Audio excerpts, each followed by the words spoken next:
pa, may sabihin pa pala ko sa inyo. Importante sa lahat. Kita nyo to? Yan. Ito yung ano na to, itong ano na to, computer na to. Ito. Yan sa loob na yan, yung may dilaw. Yung may dilaw na yan. Yan. Ito. Itong dilaw na to, ito. Computer na to. Wag kayo maka ano yan ha. Yung batikdol nyo to, hindi yung pagtanggal nito. Hindi basta to ha. Yung pinakaulo sa sasakyan, pag wala yan, hindi gumana yan, wala na. Hindi nyo pandar katanong gawin yung sasakyan. Yung dadala lahat, airbag lahat, siya nagdadala niyan. Sa dito sa sensor lahat sa loob. Tapos ito mag-ingat kayo sa pagtanggal ng ano, ito. Kasi sa baba niyan, mayroong computer yan. Ayan o. Yan ang computer niya o. Kita niyo yung computer niya. Yan.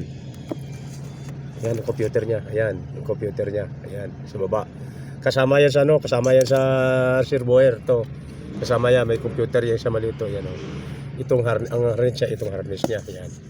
Ganyan. Dito kasama yan dito sa ano sa pinaka airpan niya. Ayan. Yan na, ayos ko na lahat yan. Yan na, lagay ko na. Kanina di pa nilagay, di ba? Ayan na, lagay ko na. Basta ingatan lang.